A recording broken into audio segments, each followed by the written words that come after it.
Diz assim: e como Moisés levantou a serpente no deserto, assim importa que o Filho do Homem seja levantado, para que todo aquele que nele crê não pereça, mas tenha a vida eterna. Porque Deus amou o mundo de tal maneira que deu o seu Filho unigênito, para que todo aquele que nele crê não pereça, mas tenha a vida eterna. Porque Deus enviou o seu Filho ao mundo, não para que condenasse o mundo, mas para que o mundo fosse salvo por ele. Quem crê nele não é condenado, mas quem não crê já está condenado, porquanto não crê no nome do unigênito Filho de Deus. E a condenação é esta, que a luz veio ao mundo, e os homens amaram mais as trevas do que a luz, porque as suas obras eram más.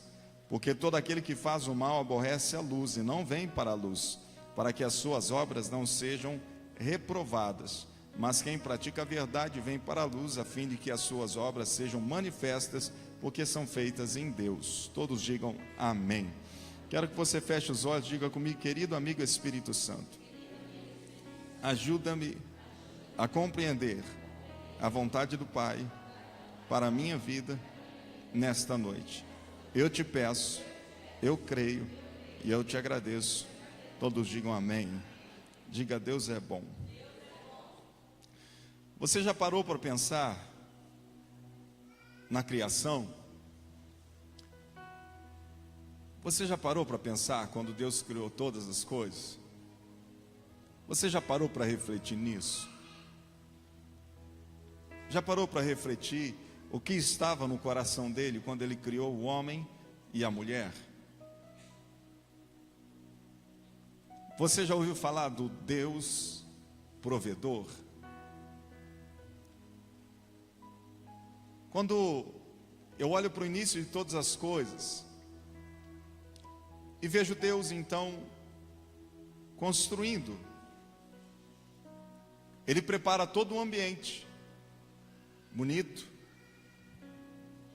bom de se viver, com os alimentos necessários para se viver, com a proteção necessária para se viver. E Ele então constrói isso com o poder da sua palavra.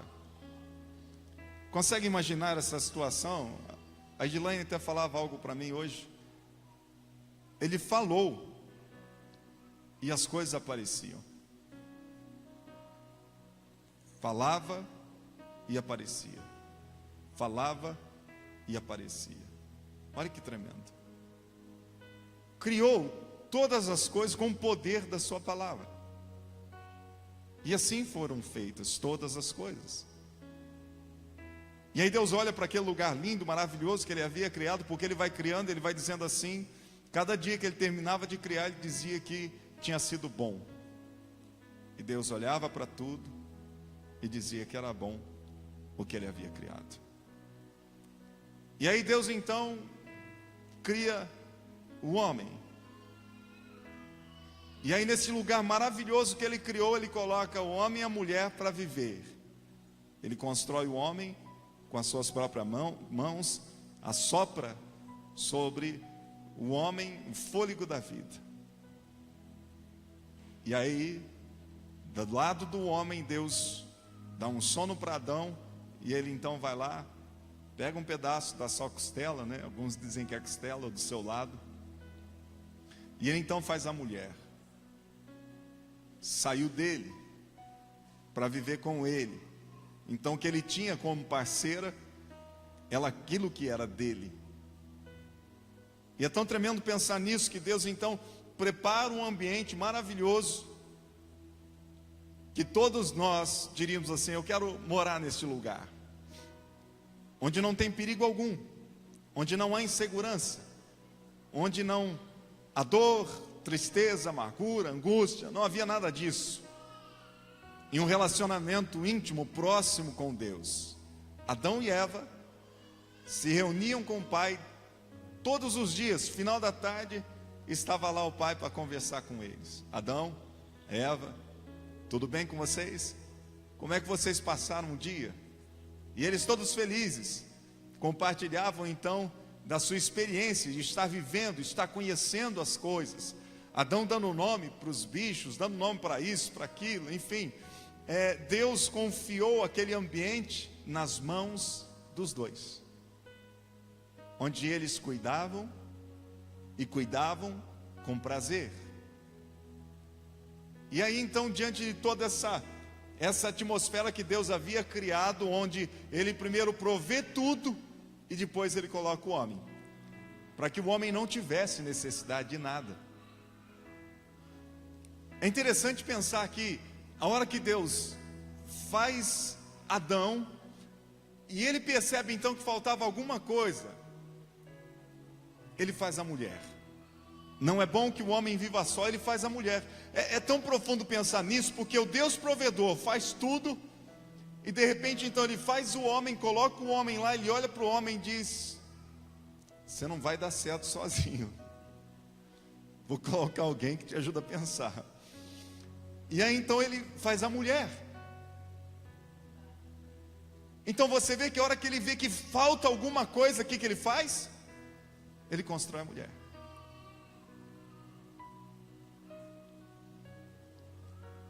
Por quê? Porque onde Deus havia colocado o homem para viver, não tinha falta de nada. Então quando ele vê a necessidade de alguma coisa, ele traz a provisão, a mulher. E aí então o cenário está completo, e Deus termina o sexto dia, sétimo dia, ele descansou, ele olha para tudo que ele fez, ele diz que era muito bom. Muito bom. Então eu vejo que Deus, ele cria um ambiente, ele cria as pessoas, e ele não queria nenhum tipo de insatisfação. Ele proveu todas as coisas de que o homem necessitava para que pudesse viver uma vida feliz. E ele mesmo estava naquele lugar todos os dias, se relacionando com a sua criação. Ao olharmos para isso, nós vemos um ambiente que todos desejariam viver. Concorda comigo, sim ou não? Onde você não tem falta de nada, onde a provisão está ali diante dos seus olhos, e o seu trabalho é prazeroso. Adão, ele cuidava de todo aquele ambiente. Mas um belo dia, a Eva encontra uma serpente que estava pronta para tentar seduzi-la, enganá-la, para que ela então sentisse necessidade de algo que ela não precisava. Deus criou-os em plenitude e os colocou em um ambiente pleno, no qual eles não precisavam de outras coisas para viver e viverem felizes. Mas quando ela encontra a serpente então a seduz, para que ela viesse desejar, sentir necessidade de algo que ela não precisava sentir, de algo que ela não precisava na sua vida. E ela então se deixa seduzir, se deixa envolver. E algo que Deus disse: olha, você não toque nessa árvore, não pegue do fruto dessa árvore. Era como se Deus estivesse dizendo para ela assim: olha, você não precisa disso. Tudo que você precisa está em mim. Eu tenho tudo que você precisa. Veja tudo que eu fiz para vocês. Você consegue ver a profundidade disso? Tudo que Adão e Eva precisavam estava no Senhor, porque Ele criou todas as coisas. E a hora que Ele viu que faltava alguma coisa, Ele ainda criou a mulher. Então nós vemos o cuidado de Deus com tudo isso. Mas nós vemos que Deus cria o homem com um coração, com uma mente, e os deixa livre para pensar, e os deixa livre para decidir.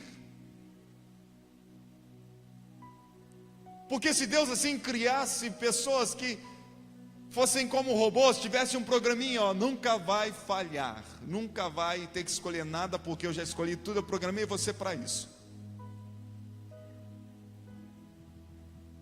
Você consegue entender o que eu estou dizendo para você?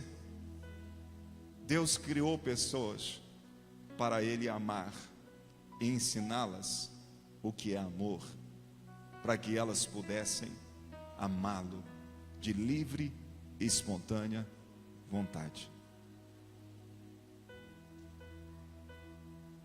Porque se Deus coloca algo dentro do homem, para que o homem viesse amá-lo, sem que houvesse liberdade, esse amor não seria real. Esse amor não seria real.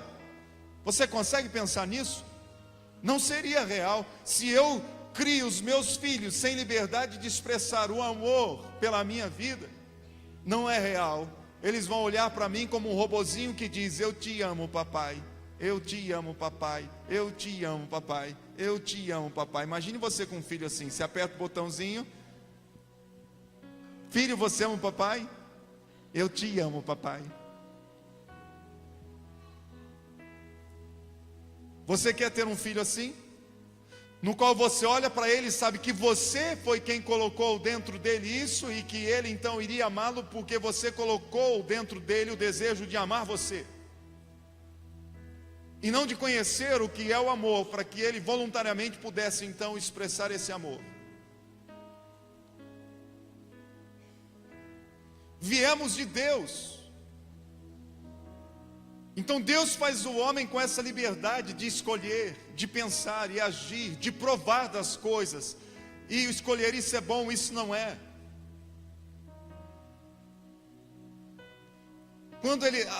Quando Eva toca no fruto, quando ela come o fruto, Adão come o fruto, os seus olhos se abrem e se tornam então conhecedores do bem e do mal. Até então eles não sabiam que o mal existia. Vou te dar um exemplo tão bacana disso. Você coloca o seu filho em cima da casa e diga para ele: filho, você é o super-homem. Todo dia, você é o super-homem. Super-homem, você pode voar daqui a hora que você quiser. Filho, você é o super-homem. Filho, você é o super-homem. Você voa a hora que você quiser. É verdade isso? Só que uma hora ele acredita em você. E o que ele faz? E por que ele pulou? Porque ele confiou em você.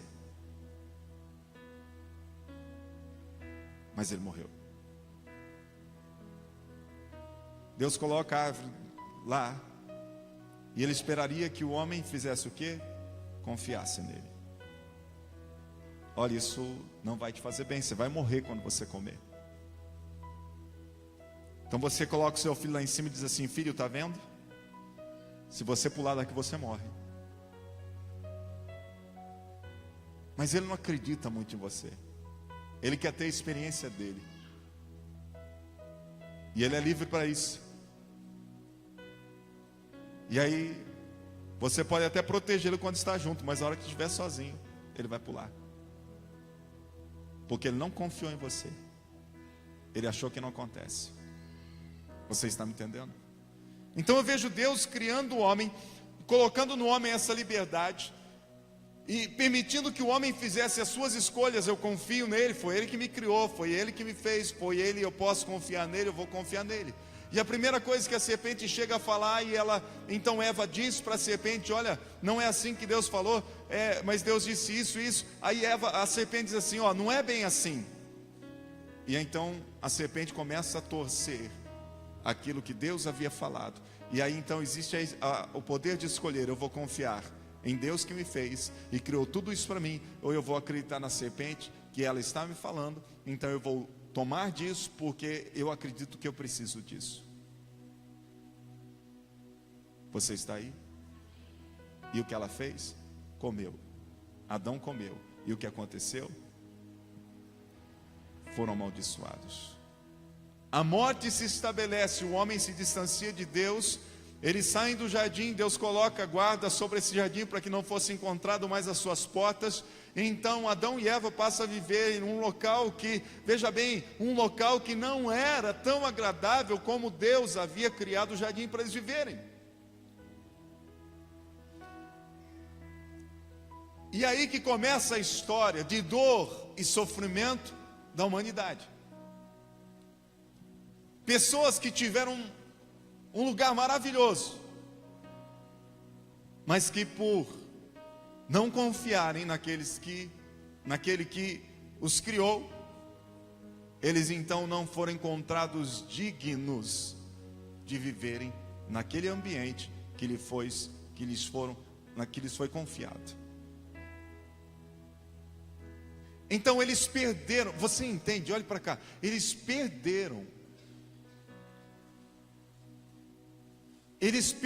um lugar maravilhoso, porque Deus confiou a eles aquele lugar, mas eles não zelaram da maneira que deveria, não se portaram da maneira que deveria. Eu quero trazer algo ao teu coração agora, olhe para cá. Quantas coisas na vida que você perdeu porque você não tratou da maneira que deveria tratar? Quantas coisas que você perdeu que você não valorizou da maneira que deveria valorizar? Quantas famílias foram destruídas porque não fizeram da maneira que deveriam? Quantos filhos não fizeram da maneira que deveriam? Quantas mulheres, quantos maridos não agiram da maneira que deveria? Você está aí? Quantas coisas que você perdeu porque você não valorizou? Isso abrange tudo em nossa vida, abrange seu emprego, abrange ministério, abrange um monte de coisas. Queridos, existe algo muito tremendo na palavra de Deus, onde a Bíblia diz que nós devemos estar aprovados para realizar aquilo que Deus nos chamou para realizar. Isso quer dizer que eu posso estar desaprovado. Eu posso estar desaprovado.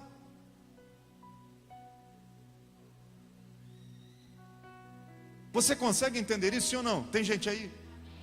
Então Deus vai concedendo coisas para nós, e nós somos livres para escolhendo isso, escolhendo aquilo. Só que muitas coisas nós perdemos, coisas que nós não gostaríamos de perder, mas porque não cuidamos, não valorizamos, não nos portamos da maneira que deveríamos se portar. Quantos empregos passaram porque você não valorizou? Quantas chances reais de estudo que você teve e hoje você não tem mais, mas porque no passado você não valorizou? Os pais que você tem, que você deveria ter valorizado, hoje não tem mais jeito porque já se foram. Os filhos que você deveria ter valorizado, você não valorizou. Você entende que nós somos os causadores dos problemas em nossas vidas, a nossa maneira de se portar, a maneira de escolhermos isto, escolhermos aquilo, os desejos dos nossos corações, que após a queda, eles foram influenciados pelas trevas. Influenciados pelas trevas. Todo aquele que nasce hoje já nasce influenciado pelas trevas, porque já nascemos debaixo do jugo do pecado. Essa foi a maldição. Viemos de uma herança, recebemos a herança de Adão e Eva. Se nascêssemos no paraíso, teríamos a herança de estarmos com Deus, mas herdamos o pecado do primeiro casal que Deus criou. Herdamos o desligamento de Deus do primeiro casal que Deus criou, porque todos aqueles que nasceram depois de Adão e Eva nasceram já sem essa comunhão que poderia ter com Deus, que eles tinham, sem esse ambiente. Eles já estavam tendo conhecimento do bem e do mal. E o terrível é que, tendo conhecimento do bem e do mal, não tinham forças para escolher o bem, porque o pecado estava neles e se tornaram escravos do pecado. Escravos. Você já viu aquela pessoa que fuma todos os dias, e ele olha assim para os, vai morrer de alguma coisa algum dia, e ele não consegue deixar aquilo, porque ele está preso ao prazer que aquilo dá para ele.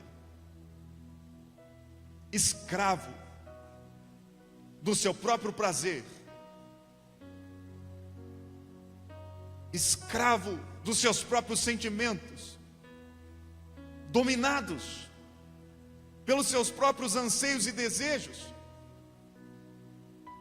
Desejo de ser alguém, desejo de ser amado. Quantas pessoas são dominadas por esse anseio do amor, que ficam fazendo isso, fazendo aquilo, aquilo outro, para tentar suprir essa falta que existe dentro. Queridos, nós fomos criados por Deus para viver o melhor. Fomos criados por Deus para morar no melhor lugar. Fomos criados por Deus para não ter falta de nada. E você entende que após a queda nós ficamos com falta de tudo. Somos carentes em todas as áreas. Não sei se você consegue visualizar ou olhar para o mundo todo e ver que a decisão do homem é sempre tomada debaixo das suas carências, das suas necessidades. Tudo envolve isso: fama, poder, desejo por viver mais tempo, ter o controle sobre a vida, querer dominar as coisas. Tudo envolve isso. Pare para avaliar um pouquinho. Olhe para o mundo. Não estou falando para você olhar só para você. Olhe para o mundo, como tudo funciona. O próprio homem se autodestruindo com o seu desejo de poder e força, de dominar e fazer, um destruindo o outro. Usam o amor para matar. Então, em nome do amor matam, mas um amor que não é o amor de Deus. Então nós vemos que após a queda, o homem veio sucumbindo. Nós olhamos para o primeiro assassinato que a Bíblia relata entre Caim e Abel, dois irmãos. Abel e Caim vão diante de Deus, Deus recebe a oferta de um e Deus não recebe a oferta de Caim. Caim fica então enfurecido. E por ele não ter sido aceito por Deus naquele momento, ele planeja contra o seu irmão. Olha a inveja. Porque toda vez que ele olhava para o irmão dele, ele lembrava do que Deus não havia aceitado aquilo que ele havia feito. E ele então tenta eliminar aquele sentimento de frustração e vazio no seu coração. Então para ele, a morte do seu irmão. Não foi Abel que não aceitou o que ele fez. Você concorda comigo que quem não aceitou a oferta dele foi Deus? E não foi o seu irmão? O que o seu irmão tinha a ver com isso?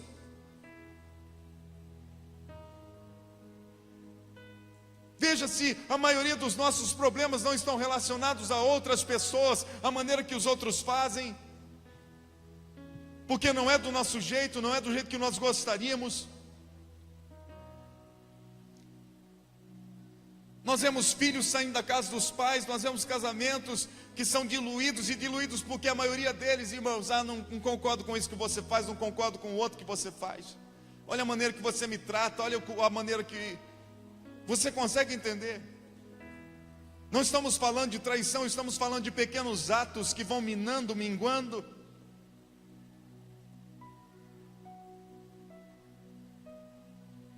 E tudo isso sobreveio por causa do pecado. Por causa do pecado. A desobediência do homem para com Deus. Olhe para cá e preste atenção.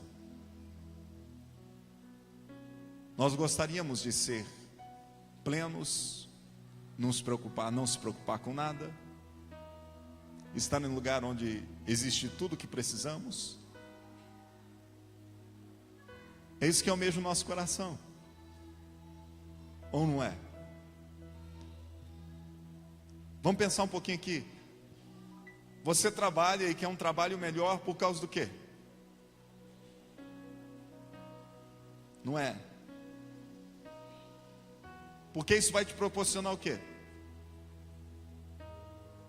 Uma vida melhor financeiramente vai te proporcionar o quê? Traz um sentimento de segurança, não traz? Sim ou não? Isso quer dizer então que nós não nos sentimos seguros com Deus.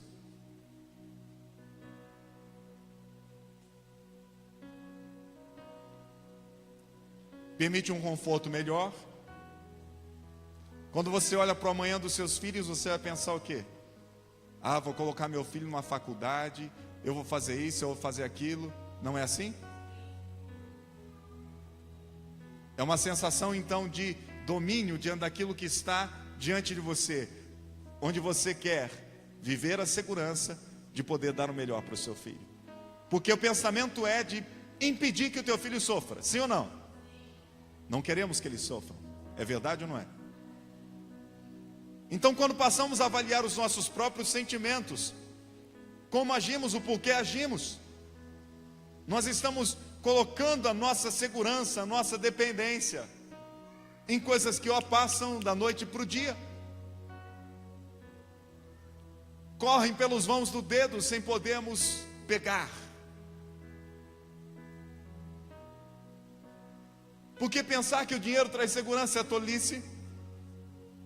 Quantos ricos que não morreram, quantos ricos que não perderam seus filhos, e talvez você conheça alguns. Se o dinheiro trouxesse segurança, os ricos, a maioria deles, viveriam em paz, mas não vivem. Não teriam problemas com os seus filhos, mas não é assim que funciona. Não estou fazendo apologia à pobreza, ok? Estou apenas trazendo pensamentos para que você reflita e a gente possa entender para onde estamos indo e por que fazemos o que fazemos, por que agimos como agimos. Porque a princípio parece que nós sabemos tudo. Ah, é o meu desejo, é o meu sentimento, e você está aprisionado a isso, e você está morrendo por causa disso. Ah, mas eu tenho prazer nisso. O seu prazer está te matando, porque você se tornou escravo dele. Quando Caim erra, Deus fala com ele, e Deus fala para ele assim: ó, o pecado jaz à porta, cabe a você dominar. Se você fizer o que é certo, será aceito, se não, não será.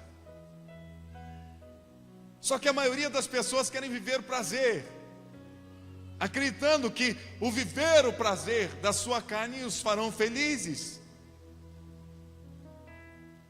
Mas pense comigo, se nós demos Tiago, o que geram as guerras, os seus próprios desejos, anseios, partem disso. Os nossos prazeres nos levam a destruir outras pessoas, nossos prazeres nos levam a nos autodestruirmos. Alguma coisa está errada nisso, e nós olhamos para nós e achamos que está tudo bem, e permitimos que o nosso coração então seja guiado por aquilo que sentimos, desejamos. Algumas vezes nós procuramos respaldo na palavra por aquilo que estamos sentindo, apenas para trazer alívio da nossa consciência. Podemos fazer.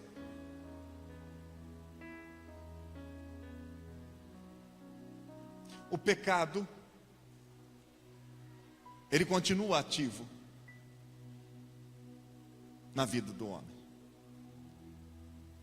ligado ao nosso corpo e tentando nos seduzir todos os dias, mesmo estando em Cristo. Pois bem, vivemos no mundo em que vivemos porque nós os destruímos e continuamos assim destruindo uns aos outros. Se pararmos para pensar um pouquinho, a causa da destruição de muitas coisas ao nosso redor foi nossa culpa. Muitas coisas que os nossos filhos fazem foi porque nós fizemos. Muitas coisas que o nosso cônjuge faz é porque nós fazemos como eles.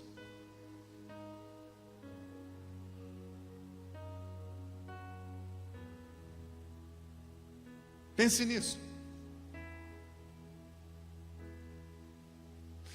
A maioria das pessoas, no dia a dia, elas não exalam o amor, mas elas exalam a sua própria dor, frustrações, decepções. E elas então querem receber amor, mas o que elas estão dando para as pessoas que estão perto delas é essa insegurança, essa frustração, esse medo. de um amanhã que nem conhecemos. Você está me entendendo? E como então viver em um ambiente seguro se nós não nos sentimos seguros? Então o problema não está no ambiente, o problema está em nós. Em nós, que estamos transformando o ambiente em que vivemos. Diga para essa lindeza que está do seu lado: não dorme não, que já vai acabar.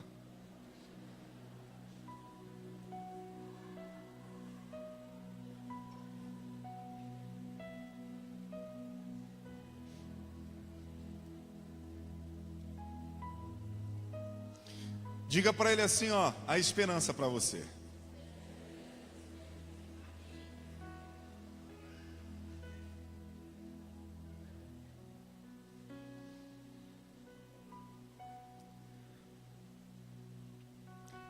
Você crê que é a esperança para você?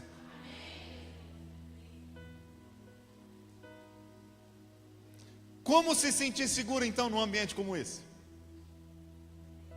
Como se sentir amado num ambiente como esse?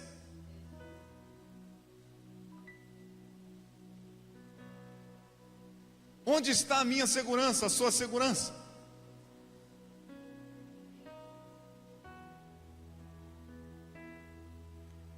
Vamos voltar para o início. Quem criou todas as coisas? Quem proveu todas as coisas? E quem continua sendo Deus? Deus.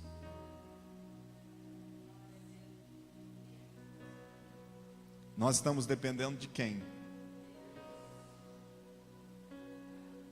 Ou é do dinheiro, ou é do outro, ou é do outro, ou é do outro, ou é do outro.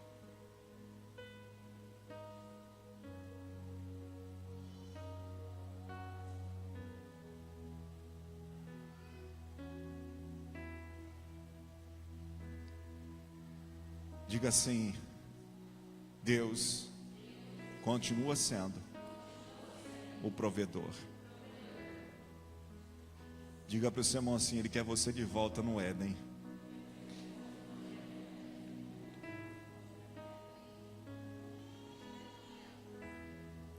Ele quer você de volta para casa.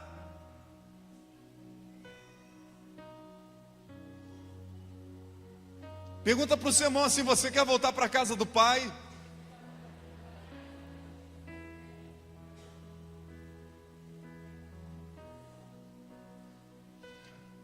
Não tinha como homem, olhe para cá, vou partir para o final agora. Não tinha como homem, preste atenção nisso, não tinha como homem voltar para ele sozinho, porque o homem se fez cativo, preso, escravo do pecado.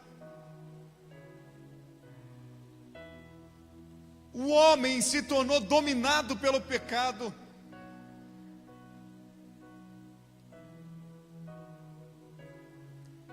Alguém precisaria comprar, pagar o preço devido e lhe dar uma carta de alforria para dizer: você é livre. Estou te dando de volta a liberdade do jardim para que você possa escolher novamente. Porque desde o princípio Deus nos escolheu, Ele nunca abriu mão da sua criação. Mas Ele nunca roubou de nós a liberdade de podermos escolher de novo.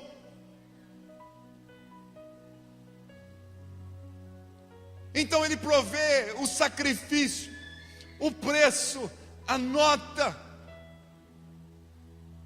o valor que deveria ser pago para que eu e você fôssemos livres novamente e pudéssemos então decidir.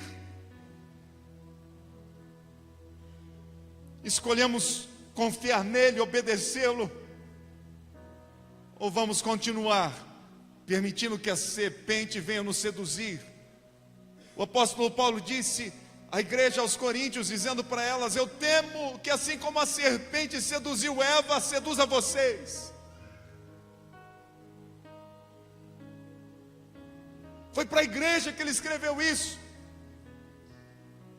para pessoas que estariam salvas, que conheceriam a Cristo, que conheciam a Cristo. Então veja, mesmo estando em Cristo, podemos ser seduzidos, assim como foi feito lá atrás.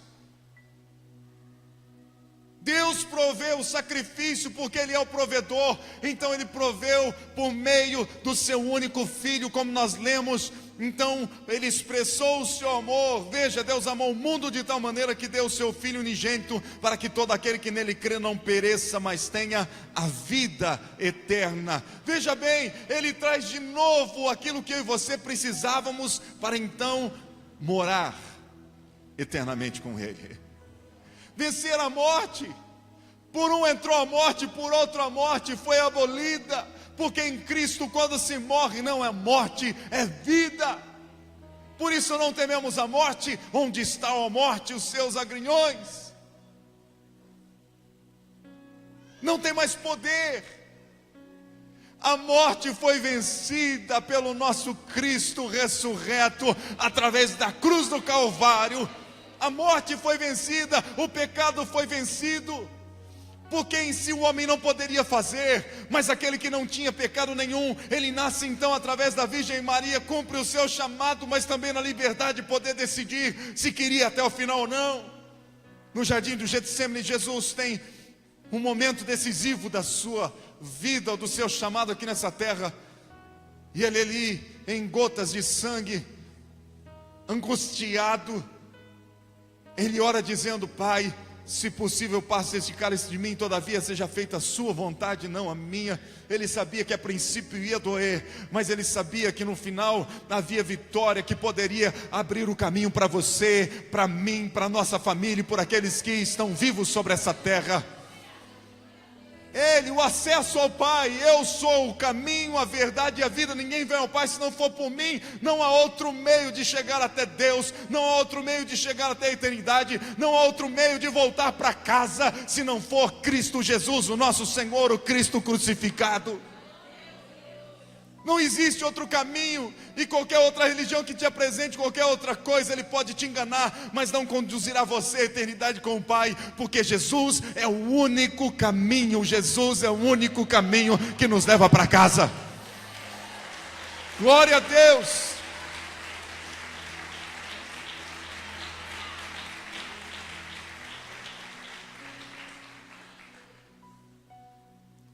Através do que foi feito na cruz, a todos aqueles que crerem, é nos dado o poder de sermos feitos filhos de Deus. Filhos. Jesus disse: o servo não fica na casa do Pai para sempre, mas o filho fica. Não vos chamamos mais servos, mas amigos. Deus nos coloca em uma posição que não merecíamos, mas o seu amor é maior que a nossa culpa, é maior que o nosso pecado. Por isso, através do Calvário, Ele trouxe perdão para mim e para você.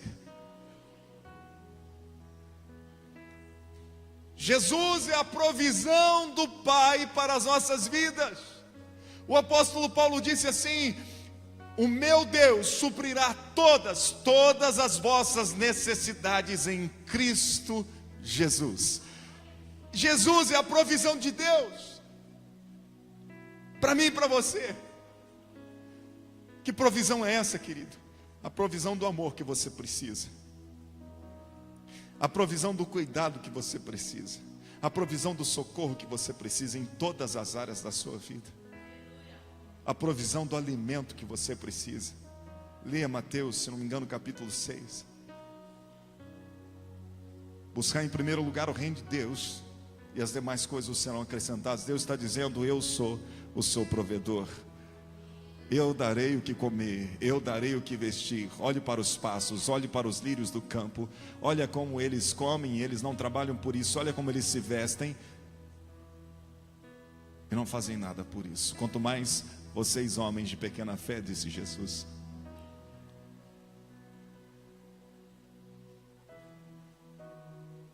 Em Cristo temos toda a provisão que precisamos. E aí, olhe para cá. Aí você se sente seguro. As suas emoções preenchidas. Você não é mais escravo do pecado. Os seus prazeres não te dominam mais.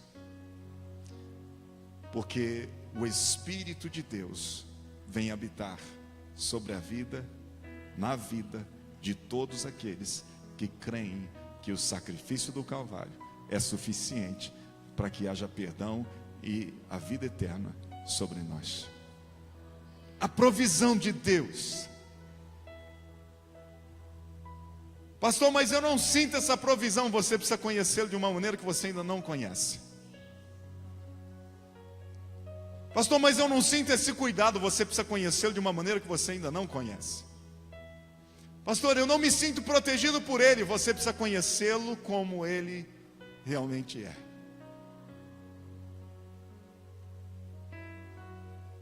Porque a hora que você conhecê-lo como Pai que Ele é, você vai se sentir protegido. Você vai se sentir cuidado. Você vai se sentir amado. E você não terá a sua vida por valiosa. Porque é valioso para você é estar com Ele. E você sabe que se um dia os seus olhos se fecharem aqui, você vai estar de volta para casa. Qual é a fé que estamos vivendo? Qual é o caminho que estamos trilhando? O que domina os nossos corações? Cristo, pelo seu Espírito em nós, ou as nossas necessidades são gritantes, que nos dominam para onde vamos? A voz dele nos guia, ou as nossas necessidades nos guiam? O medo de não ter, o medo de perder, o medo disso, o medo daquilo guia você? Ou é a voz do Pai, pelo Espírito que fala em nossos corações?